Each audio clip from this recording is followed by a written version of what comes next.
Welcome to V3 news. లక్ష్యం సమాజహితం. నా పేరు సోనియా. బులెటిన్ల ముందుగా హెడ్లైన్స్.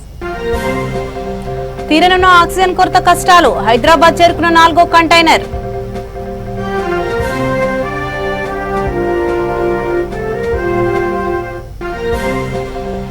లాక్డౌన్ నేపథ్యంలో పోస్ట్ ఆఫీసుల పనివేళల్లో మార్పులు. ప్రతిరోజు ఉదయం 8 నుంచి మధ్యాహ్నం 12 గంటల వరకే.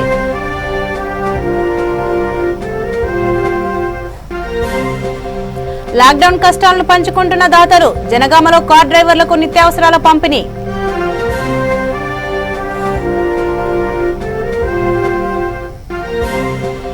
కరోనాను అవకాశంగా మలుచుకుంటున్న అంబులెన్సులు. అసిఫాబాద్ లో నిలువు దోపిడీ.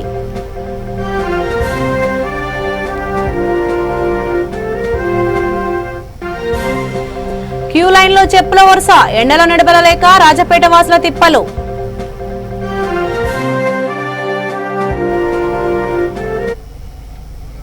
ఇక వివరాల్లోకి వెళ్తే రాష్ట్రంలో లాక్డౌన్ నేపథ్యంలో పోస్ట్ ఆఫీసుల పనివేళల్లో మార్పులు చేశారు. హెడ్ పోస్ట్ ఆఫీసులు ప్రతిరోజు ఉదయం 8 నుంచి మధ్యాహ్నం 12 గంటల వరకు పనిచేస్తాయని సూపరింటెండెంట్ తెలిపారు. చిన్న పోస్ట్ ఆఫీసులు ఉదయం 8-10 గంటల వరకు కార్యకలాపాలు కొనసాగిస్తామని చెప్పారు.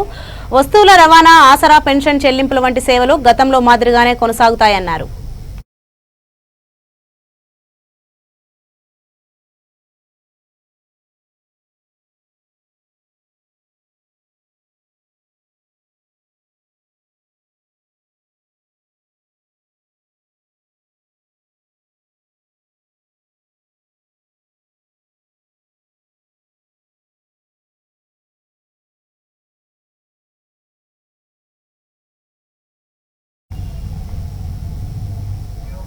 ఒడిశా నుంచి 120 మెట్రిక్ టన్నుల ద్రవరూప ఆక్సిజన్ తో బయలుదేరిన దక్షిణ మధ్య రైల్వే 4వ కంటైనర్ ఆక్సిజన్ ఎక్స్ప్రెస్ నగరంలోని సనత్ నగర్ గూడ్స్ షెడ్డుకు చేరింది. ఇది 6 క్రయోజెనిక్ కంటైనర్లతో ఆక్సిజన్ ను తీసుకొచ్చిన మొట్టమొదటి ఎక్స్ప్రెస్ అని అధికారులు తెలిపారు. కాగా ఆక్సిజన్ ఎక్స్ప్రెస్ 1400 కిలోమీటర్ల గమ్యస్థానాన్ని 24 గంటల్లో చేరుకుంది. ఇప్పటి వరకు రాష్ట్రానికి 3 ఎక్స్ప్రెస్లు ఆక్సిజన్ తీసుకొచ్చాయని ఇది 4వదని రైల్వే శాఖ పేర్కొంది.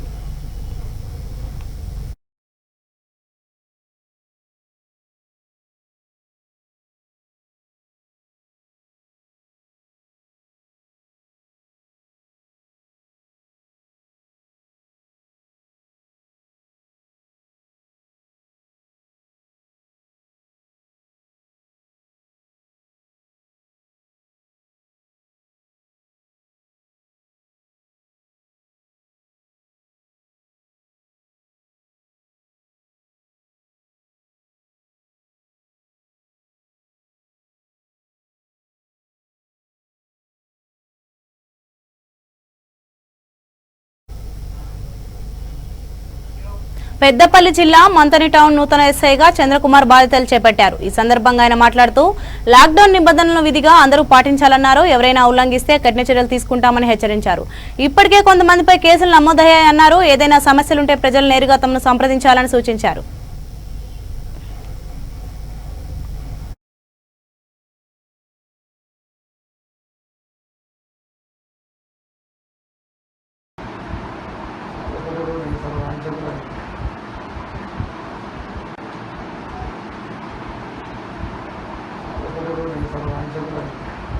ప్రజలందరికీ నమస్కారం. ఈరోజు నేను మంతని PSSHOగా ఛార్జ్ తీసుకోవడం జరిగింది. ముఖ్యంగా రానున్న కాలంలో శాంతి భద్రతలే ధ్యేయంగా పనిచేయడం జరుగుతుంది. ఇంకా అసాంఘిక కార్యకలాపాలు, చట్ట వ్యతిరేక పనులు చేసే విషయంలో కూడా మేము దృష్టి సాధించడం జరుగుతుంది. చాలామంది జనాల్లో ఉండే అపోహ ఏంటంటే ఎవరైనా మధ్యవర్తులు వస్తే కానీ లేదంటే ప్రజాప్రతినిధులు ఉంటేనే కానీ పోలీసు వాళ్ళు పట్టించుకుంటారనే అపోహ ఉంది. మీరందరూ కూడా దాన్ని విడనాడి మీ అంతటా మీరు స్వచ్ఛందంగా వచ్చినా కూడా మాకు చట్టపరంగా ఏదైతే మేము చట్టపరంగా న్యాయం చేయాల్సిన న్యాయం ఉంటుందో అది తప్పకుండా చేస్తాం. ఇప్పుడు ప్రస్తుతం సిచ్యువేషన్ ఏంటంటే మన కరోనా ఉధృతి ఉన్న దృష్ట్యా లాక్డౌన్ విధించడం జరిగింది గవర్నమెంట్. కాబట్టి మీరందరూ కూడా తప్పకుండా లాక్డౌన్ నిబంధనలు పాటించాలి. ఈవెన్ మనకు 6 to 10 వరకు ఆల్రెడీ అన్ని రకాల సేవలకు అనుమతి ఉంది. ఆఫ్టర్ 10 తర్వాత ఉదయం 10 తర్వాత అత్యవసర సేవలు, మెడికల్ సర్వీసెస్, అగ్రికల్చర్, తర్వాత ఇంకొన్ని టెలికాం కానీ బ్యాంక్స్ కానీ వాటికి మాత్రమే పర్మిషన్ ఉంది. ఇవన్నీ మీరు దృష్టిలో పెట్టుకొని మీరందరూ కూడా పాటించాలి. ఎవరైనా కావాల్సి ఉద్దేశపూర్వకంగా ఎవరైనా లాక్డౌన్ నిబంధనలు ఉల్లంఘించినట్టయితే చట్టపరంగా చర్యలు తీసుకుంటాం. ఈరోజు ఇప్పటి వరకు కూడా మార్నింగ్ నుంచి ఇప్పటి వరకు లాక్డౌన్ నిబంధనలు ఉల్లంఘించిన 3 వ్యక్తులపై కూడా కేసు నమోదు చేయడం జరిగింది. భద్రాచలం పట్టణంలో లాక్డౌన్ పకడ్బందీగా అమలవుతోంది. నిబంధనలు ఉల్లంఘిస్తే కఠిన చర్యలు తీసుకుంటామని ఏఎస్పీ వినీత్ చెప్పారు. పెళ్లిళ్లకు 40 మందికి మించి హాజరు కాకూడదన్నారు. అంతర్రాష్ట్ర బస్సు సేవలకు అనుమతి లేదన్నారు. నిర్మాణ పనులను నిబంధనలకు లోబడి చేసుకోవాలన్నారు. ఇచ్చిన ప్రకారంగా 6 to 10 వర్కింగ్ అవర్స్ ఉంటుంది. తర్వాత లాక్డౌన్ 10 days ఫ్రమ్ ఎస్టర్డే ఉంటుంది. ఈ టైంలో మన పోలీస్ తరపు నుంచి సభ్యులందరికీ రిక్వెస్ట్ ఏమంటే అనవసరంగా ఎసెన్షియల్ సర్వీస్ లేకపోతే బయటకు రావద్దు. బయటకు వస్తే కూడా మాస్క్ వేసుకొని రావాలా.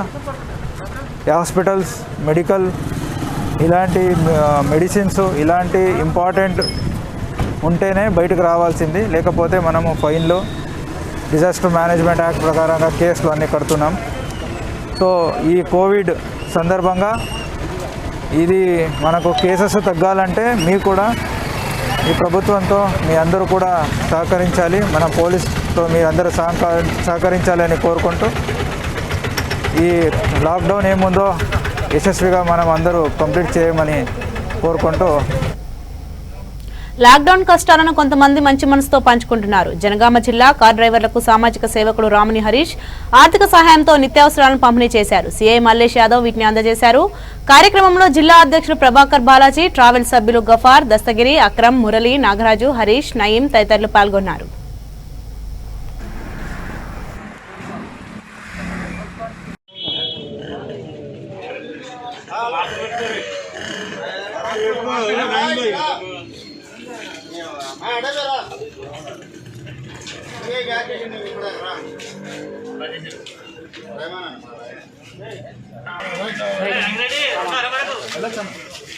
ఒక్కసారి అందరూ శాండిల్ పట్టుకోరు. ఒక్కసారి పట్టుకోరు.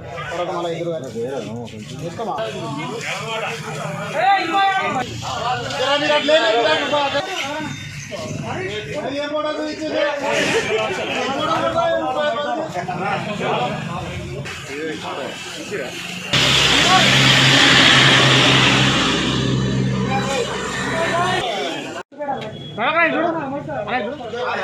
చూడన్నా.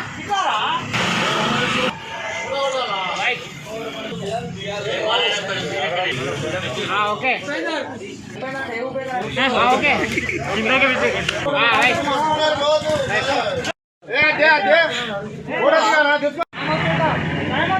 అయితే మీ అందరికీ తెలుసు, మరి ఈరోజు మన భారతదేశం పరిస్థితి కరోనా సెకండ్ వేవ్ సందర్భంగా ధనిక పేద చిన్న పెద్ద తేడా లేకుండా అందరూ కూడా నేను బారిన పడి ఎంతోమంది మన తెలిసిన మిత్రులు, బంధువులు కూడా ఎంతోమంది కోల్పోతున్న సందర్భంలో మరి మన తెలంగాణ రాష్ట్ర ప్రభుత్వం ఏదైతే ఈ కర్ఫ్యూ లాక్డౌన్ పూర్తిగా నిషేధం చేసిందో దీనికి అందరూ కూడా సహకరించాలి. జనగామ పట్టణానికి సంబంధించి మన ప్రజలు అందరూ కూడా స్వచ్ఛందంగా సహకరించారు. మరి ఇటువంటి ఎవరైతే ట్రావెలర్స్ కానీ లేకుంటే ఆటోలు కానీ లేకుంటే రోజు ఎక్కాడితే కానీ డొక్కాడిన కుటుంబాలని మరి ఇటువంటి హరీష్ లాంటి వాళ్ళు ఇంకా దాతలు ముందుకు వచ్చి వాళ్ళ దాతృత్వాన్ని ప్రదర్శించిన సమయం ఇది. ఎందుకంటే ఎంతోమంది మనం ఇవాళ మరి రెక్కాడితే డొక్కాడిన కుటుంబాలని ఆదుకోవడం వల్ల మనం ఎంతో సేవ చేసే హరీష్ కానీ హరీష్ కుటుంబం కానీ ఆయురారోగ్యంతో ఉండాలని వీళ్ళందరికీ ఆశీస్సులు కూడా అందరికీ ఉండాలని ఆ భగవంతుని ప్రార్థిస్తూ మిగతా వాళ్ళు కూడా ఇంకా దాతలు ముందుకు రావాల్సిందిగా. ప్రైవేట్ అంబులెన్స్ దోపిడీకి ఆసిఫాబాద్ అడ్డాగా మారింది. జిల్లా కేంద్రంలో ప్రైవేట్ అంబులెన్స్ కార్పొరేటర్ ఆసుపత్రి వైద్యులతో సూపరింటెండెంట్ కుమ్మక్కయ్యారని సిపిఎం జిల్లా కమిటీ సభ్యులు లోకేష్ ఆరోపించారు. కరోనా పాజిటివ్ బాధితులను ఇక్కడ వైద్యులు మంచిర్యాల, కాగజ్ నగర్ పట్టణాలకు రెఫర్ చేస్తున్నారు. దీనిని అంబులెన్స్ యజమానులు అవకాశంగా మలుచుకున్నారు. అడ్డగోలుగా డబ్బులు వసూలు చేస్తున్నారన్నారు. సంబంధిత అధికారులు వెంటనే విచారణ చేసి ఆసుపత్రి సూపరింటెండెంట్ పై చర్యలు తీసుకోవాలని ఆయన డిమాండ్ చేశారు.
కోవిడ్ సెకండ్ వే రాష్ట్రంలోనే పెద్ద ఎత్తున ప్రజలను తీవ్ర ఇబ్బందులకు గురి చేస్తున్నటువంటి ఈ తరుణంలో ఆసిఫాబాద్ కొమరంభీం జిల్లా కేంద్రంలో కూడా కరోనా కేసులు విపరీతంగా పెరుగుతున్నాయి.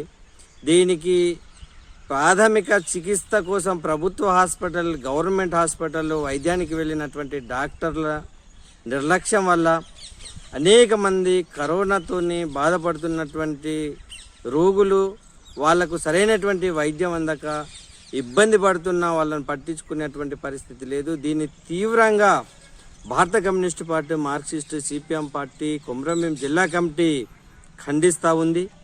వెంటనే Asifabad to Mancherial private hospital అనే సందంగా మారింది.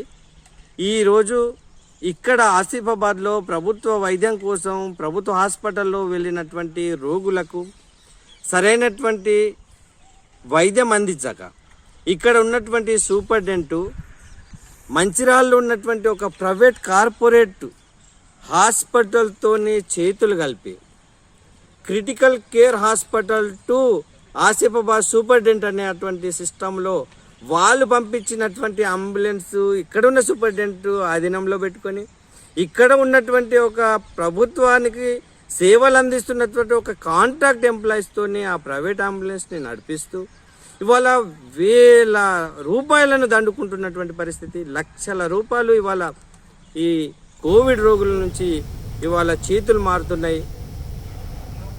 లాక్డౌన్ నేపథ్యంలో ఆదిలాబాద్ జిల్లా కేంద్రంలో రోటీ బ్యాంక్ స్వచ్ఛంద సంస్థ అండగా నిలిచింది. సంస్థ వ్యవస్థాపకుడు నిజాముద్దీన్ కాజీ తన సొంత వాహనంలో ప్రతిరోజు 100 మందికి అన్నదానం చేస్తున్నారు. ఈ సందర్భంగా ఆయన మాట్లాడుతూ ఇది తన పూర్వజన్మ సుకృతం అన్నారు.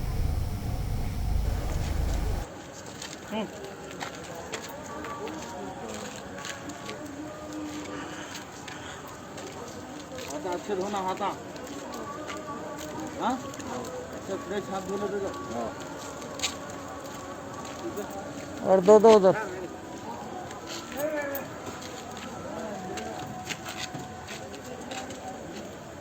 दो 3 निकालो और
उनके माल चढ़ा के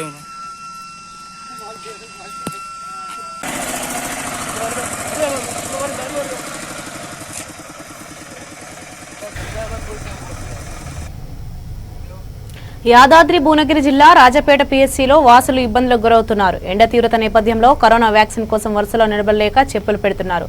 సరైన వసతి లేని కారణంగానే ఇలా చేయాల్సి వచ్చిందని తెలిపారు.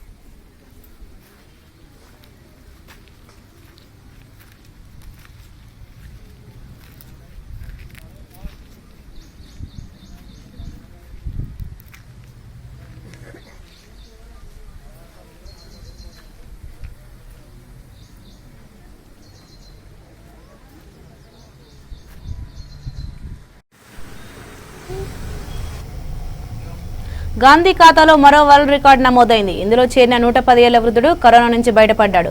వైద్య బృందం అహర్నిశల సేవలందించి రామానంద తీర్థను కాపాడింది. గత నెల 24న న్యూమోనియాతో గాంధీలో చేరిన రామానంద తీర్థకు ఆక్సిజన్ అందించి బతికించారు. మీ పేరేంటండి? రామానంద తీర్థ. ఓకే, ఏ ఊరండి మీది? ఊరు లేదు, సింగేరి సాంప్రదాయం. మీ సొంత ఊరేది? ఊరు లేదండి. మీ వయసు ఎంత? 40 సంవత్సరాలు. 110 సంవత్సరాలు. ఇక్కడికి వచ్చి ఎన్ని రోజులు అయింది? మీరు ఎక్కడున్నారు ఇప్పుడు? మీరు ఇప్పుడు ఎక్కడున్నారు? ఇదేంటి, ఎక్కడున్నారు మీరు ఇప్పుడు? ఇక్కడ సరేపల్లిలో ఉన్నది. హాస్పిటల్ కాదా? హాస్పిటలా ఇది? హాస్పిటలా ఇది? ఏం హాస్పిటల్?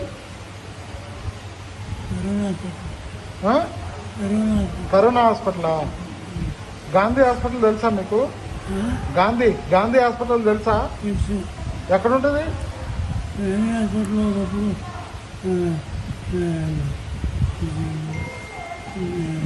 శ్వాసమోసం చేస్తున్న కాలు విడితే డాక్టర్ రవిబాబు గారు ఆపరేషన్ చేశారు. ఇదివరకు గాంధీలో ఉన్నారైతే మీకు గాంధీ తెలుసు. ఇప్పుడు కూడా ఇది గాంధీ హాస్పిటలే తెలుసు కదా? గాంధీ అనా? తిన్నారా? ఇప్పుడు ఏమైనా భోజనం చేశారా? రాత్రి చేశారా? ఇక్కడికి వచ్చి ఎన్ని రోజులైంది గురు? రామానంద తీర్థ. మీ పేరేంటండి? ఎక్కడ ఉంటుంది? హాస్పిటల్ ఒకప్పుడు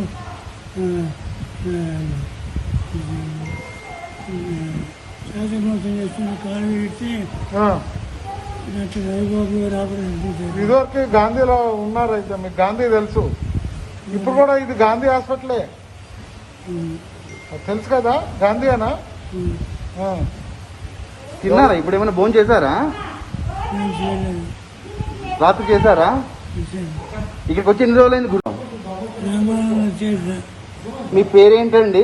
రామానంద తీర్థ.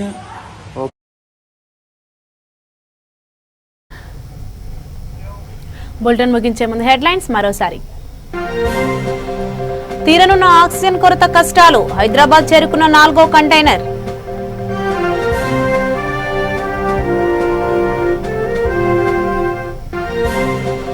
లాక్డౌన్ నేపథ్యంలో పోస్టాఫీసుల పనివేళల్లో మార్పులు. ప్రతిరోజు ఉదయం 8 నుంచి మధ్యాహ్నం 12 గంటల వరకే.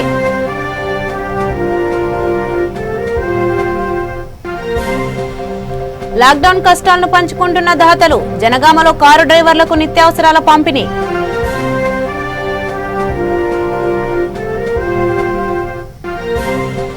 కరోనాను అవకాశంగా మలుచుకుంటున్న అంబులెన్సులు. ఆసిఫాబాద్ లో నిలువు దోపిడీ.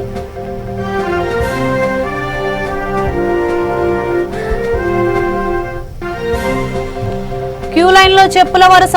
ఎండలో నడవలేక రాజపేట వాసుల తిప్పలు.